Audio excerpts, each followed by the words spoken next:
Hello and welcome to Business 360. I'm Shireen Bhan. We're coming to you live from the CNBC-TV18 HDFC Sky election headquarters. Here are the headlines that we're tracking after the big election verdict. Stock markets continue to recover after the counting day plunge. The Sensex and the Nifty gain 1%. Mid-cap index gains 2%. The Reserve Bank is expected to maintain status quo on monetary policy tomorrow. 80% of economists polled by CNBC-TV18 expect a rate cut only in October. The new NDA government will be sworn in on the 9th of June. Sources say allies, the JDU and TDP, want a common minimum program and about 4 cabinet berths each. The BJP is likely to retain the speaker's post. Nitish Kumar's JDU calls for a modification to the controversial Agniveer scheme. KC Tyagi says there is resentment against the recruitment scheme for the armed forces across several states. Opposition parties had promised to scrap the Agniveer scheme if voted to power. My leader, through M.K. Stalin, will share a very beautiful relationship with through Chandrababu Naidu. Tamil Nadu Industries Minister and DMK leader TRB Raja says the return of Chandrababu Naidu is great news for cooperative federalism. Adds M.K. Stalin and Naidu share a beautiful relationship and both leaders will work together to ensure South India gets its fair share. Nvidia's market cap crosses $3 trillion, overtakes Apple to become the second most valuable listed company in the world behind Microsoft. The Israeli army attacks a school in Gaza run by the United Nations Relief Agency. Hamas claims 40 people who were sheltering, including 14 children, have been killed. Israel claims Hamas was using the site as a military compound. In a bid to tackle the water crisis in Delhi, the Supreme Court orders Himachal Pradesh to release surplus water and Haryana to facilitate uninterrupted flow. Directs the Delhi government to ensure there is no wastage of water. More than 99% of ITC shareholders vote in favour of the hotel business demerger. ITC will hold 40% stake in the new entity and shareholders will hold the remaining 60%.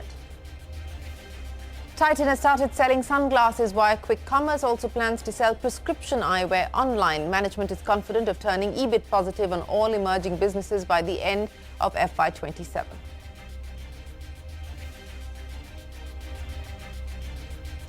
Well, let's start with the market action. Stock markets continue to recover from the counting day plunge. After a 3% gain yesterday, the Sensex and the Nifty added another percent today. The Nifty, in fact, reclaiming the 22,800 mark. Mid-caps have seen a sharper rally. The mid-cap index gained over 1,100 points. Prashant is standing by now to wrap up the market action for us. The recovery continues. Prashant, what is the market now factoring in? Strong gains once again. The market waxing and waning a little bit mid-session because there were two swings, but finally it was a solid close once again, building on the big 3% move that we had yesterday. So, of course, not as large as yesterday, but still very respectable. And, you know, the thing is, it's not just the Nifty, but the broader market, which did very well. The Nifty is up on your screen. The Nifty Bank underperformed a bit, but was still 0.5% after slipping into the red at around 230 or so. But then sort of coming back up, names like SBI, which I'll talk about, gaining. You had mid-caps and small caps, which did far better, 3 and 3.5% gains in that region for those two indices. I'll come to large caps. You had gains coming through in the IT names, which have largely sort of gone unnoticed, but HCL Tech Mahindra were the big nifty gainers there. SBI Life, Shriram Finance, SBI from the financial services space. There were also gains in iShares, Infosys and Coal India. Some pullbacks in Hindalco, Hero MotoCorp and HUL, so to speak. In the broader market, PSU as a theme is back. I mean, actually, if you wanted to look at sectors, it's real estate, metals, PSUs and IT. You know, the broader gains, there was BHEL, Mazgaon, Cochin Shipyard, which did very well. It's a PSU flavor. KNR Construction, PNC Infra, NCC from the construction space. You had Exide, Uno Minda, Brigade. Uno, of course, had a news flow and the management was with us earlier. Biocon, Century Textiles, Aegis Logistics, Viatech Vabag back at about 1,050 rupees and Nazara Technologies was up about a solid 15% as well. Very few losers and nothing really which went down on very heavy volume. So another very good session as we get into the last day of this week. It's been an eventful one and we wrap this up with the RBI policy tomorrow. Back to you. All right, Prashant. Yes, we are going to be watching the RBI policy very closely. As Prashant pointed out, it is the eve of the RBI Monetary Policy. All economists polled by CNBC-TV18 expect a status quo. The street is also expecting the RBI to maintain its stance of withdrawal of accommodation. 80% of those polled predict that the first rate cut is likely only by October. Ritu standing by with the highlights of the CNBC-TV18 Monetary Policy poll. Status quo, nevertheless, take us through some of the other factors that the poll throws up. This is a bit of a wait and watch policy because it is squeezed in between the Lok Sabha elections that just happened and the budget that is going to be presented in July. But more importantly, with a strong growth print, inflation still above target, and the US Fed also not itching to cut rates, there is no compelling reason for the RBI to move on rates just yet. So this time around, the markets are going to focus on what the central bank says about these two things. The first is liquidity, with systemic liquidity continuing to remain in deficit, and the government's surplus cash balance as the elephant in the room, and on inflation, with that road to the last mile of disinflation taking a tad longer than expected. But that said, no one is expecting any change in the repo rates, so a status quo policy for the 8th consecutive time, and no change in stance either, which is likely to be left at withdrawal of accommodation. Now, none of the economists that we polled expect any change in stance before August, in fact, and the majority expect the first rate cut to only happen in October, some even later. On the macro forecast, the inflation projection is expected to be left unchanged for the year at 4.5%. Keep in mind that while inflation is moderating 4.8% in April, core inflation is providing some comfort to the MPC. The high food prices continue to remain a spot of bother. Now, on the growth front, the numbers are likely to be revised from 7% as per a majority of our respondents to somewhere between 7 to 7.5%. Now, the governor's tone is expected to be absolutely even with no real change from the last time. And finally, to end with what we started with on liquidity, the markets will watch out for any measures that the RBI may introduce later to regulate changes in liquidity from any passive inflows that happen because of index inclusions. And of course, they expect RBI to continue managing liquidity through their main and fine-tuning operations as needed.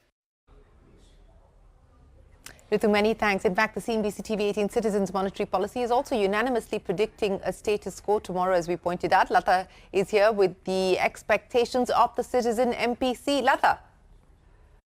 The first question, given the uncertain backdrop, what will the Reserve Bank's rate action, MPC's rate action be? Can I start with, Sajid? On a hold. Okay, hold. Soumya? Pause. Pause. Sonal? Hold. Hold. Samiran? Yeah, it's a hold. Hold. Okay. Dr. Sen, the entire committee is saying no action. Hold. Hold, yes, thanks. Let me get to the other one. The stance, any change, Sajid? No change. Withdrawal of accommodation. Withdrawal of accommodation. Soumya? No change. Sonal?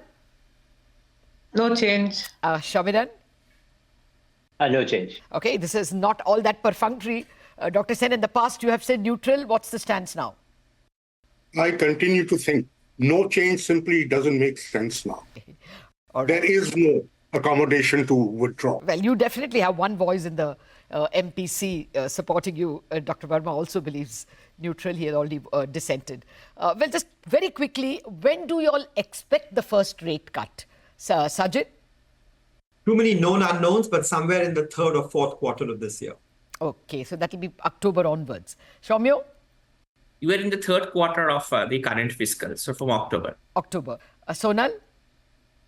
October. Samiran? October looks more likely now. Okay, Dr. Sen, would you agree? Well, yes and no. I would prefer to wait for the full budget to be presented before one takes a call on it. And you can catch the entire conversation with the CNBC-TV18 Citizens Monetary Policy Committee. That's tonight at 7:30 and 9:30 p.m. right here on CNBC-TV18.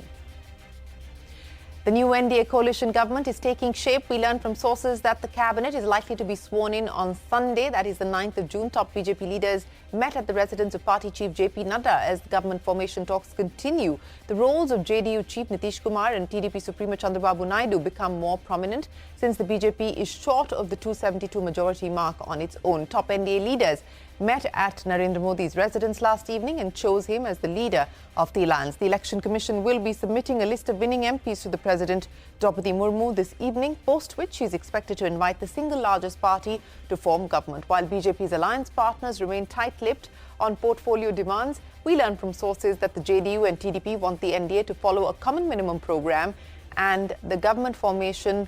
All NDA Lok Sabha winners are set to meet at the Central Hall of Parliament tomorrow. Meanwhile, the India opposition bloc leaders met at Congress President Kharge's residence yesterday to discuss the road ahead. They said that they've decided to sit in the opposition but will continue to fight the new government. Parikshit standing by with all the latest developments. Parikshit, well, at this point in time, it looks like we could see the government being sworn in on the 9th. Well, yes, all eyes now on the 9th of June, the evening of 9th of June, around 7 to 7:20 p.m. when the swearing-in ceremony is likely to take place. We believe that government officials, Prasar Bharati, Doordarshan, all of them have started doing recce's of Rashtrapati Bhavan as well. Now, coming to the core negotiations, we've been told by JDU and the TDP that yes, we have asked for key economic ministries, key infrastructure, key rural ministries, but at the same time, if we get something less, we will accept it. So, for example, the JDU, we're told by sources, has sought at least 4 important cabinet berths, but we're told that they will settle with 3 as well.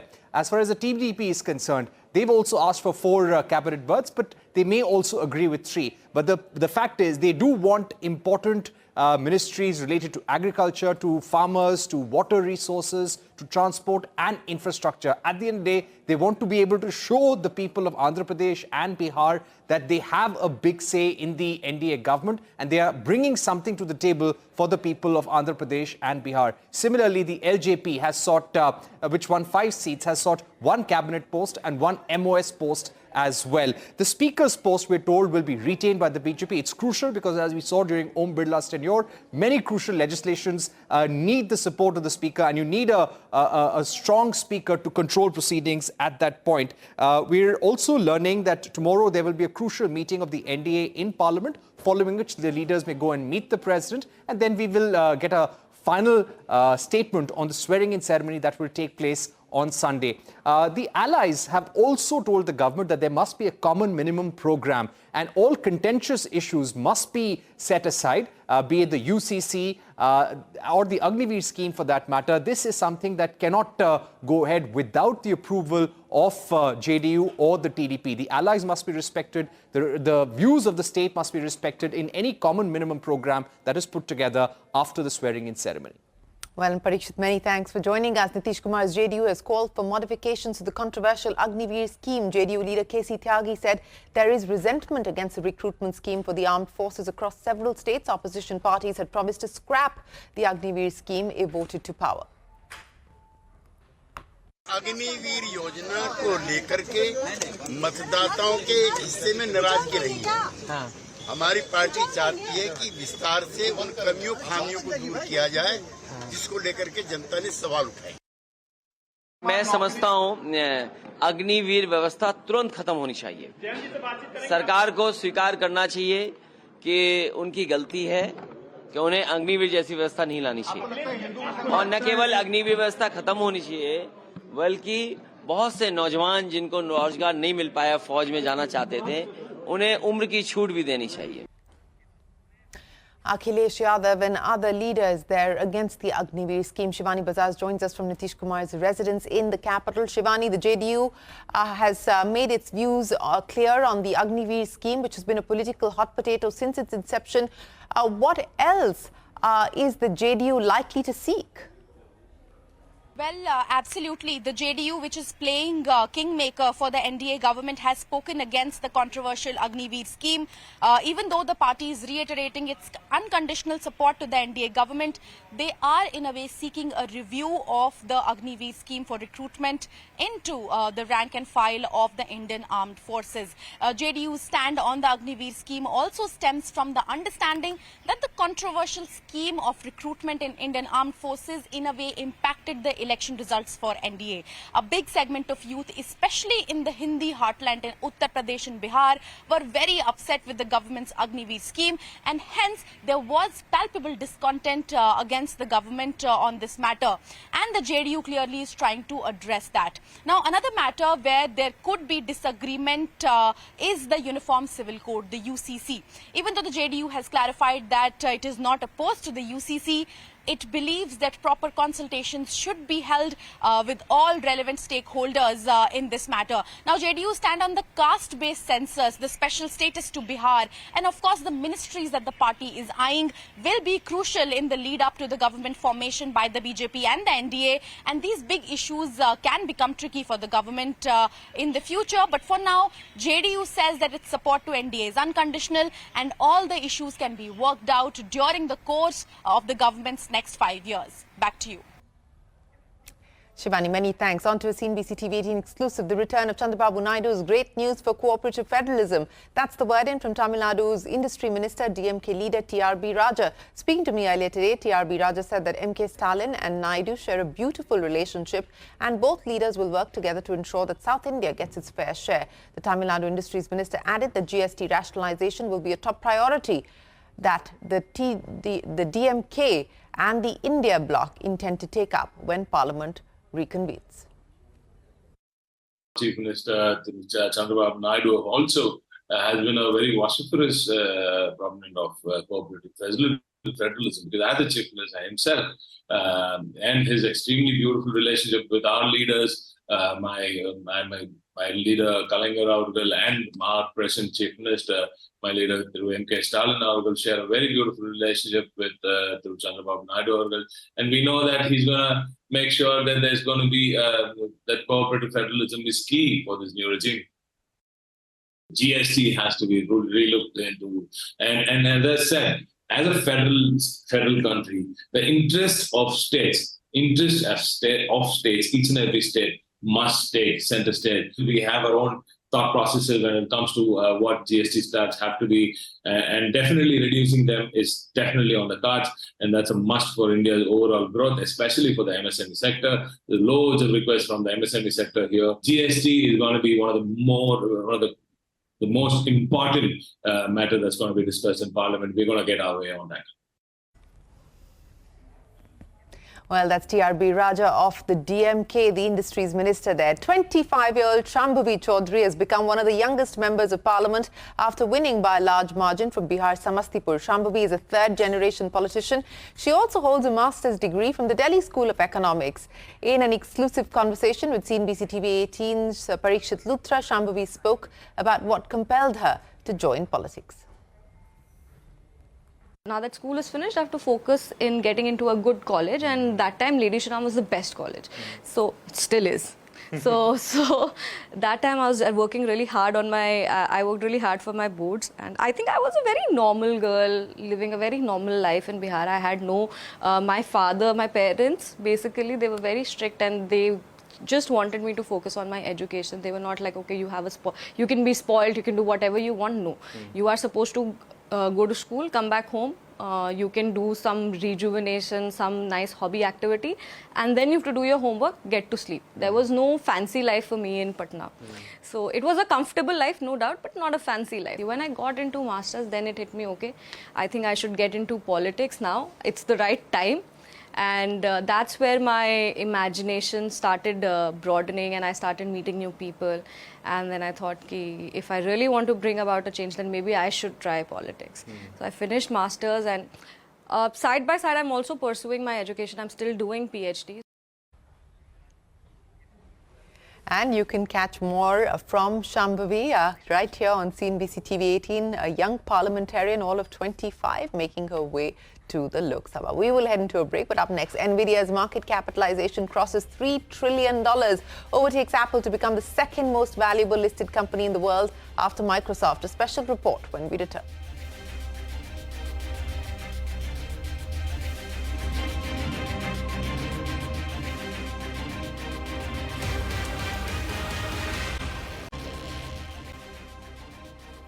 In international news, at least 40 people have reportedly been killed and dozens injured after Israel attacked a UN school claiming that it was sheltering the Hamas. The Israeli military confirmed the attack and claimed that Hamas fighters were killed inside the school compound.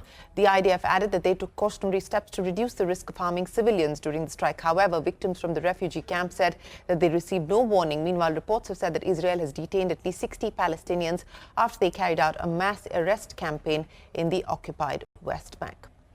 The European Union is holding its 10th parliamentary elections. In the first since Brexit, nearly 400 million Europeans will select their representatives to the European Parliament. Voting will be held from the 6th of June to the 9th of June. Results will be revealed on the 9th itself, once polling stations have closed in all member states. US President Joe Biden is in Paris for the 80th anniversary of the D-Day invasion in France. His visit comes as the Russia-Ukraine war continues to rage on. Biden will visit the graves of US soldiers who died to bring an end to the Second World War. He will also visit the site on the French coast where Army Rangers scaled seaside cliffs to overcome Nazi defenses. Besides bilateral ties, President Biden and French President Emmanuel Macron are also expected to discuss the Middle East unrest. Nvidia's market cap has surpassed the $3 trillion mark, beating Apple, making the chip giant the second most valuable publicly listed company in the world after Microsoft. The milestone comes as investors continue to bet on the company amidst the artificial intelligence boom. What a story Nvidia is turning out to be. And with that, it is time for us to wrap up Business 360. But as we go, here's a quick note. A daily wrap of the top headlines will hit your inbox every single day before you call it a night. The CNBC-TV18 daily newsletter on LinkedIn features the top 10 stories on the markets, corporate updates, and financial highlights. Subscribe now. Get the CNBC-TV18 Edge. The news continues after this short break.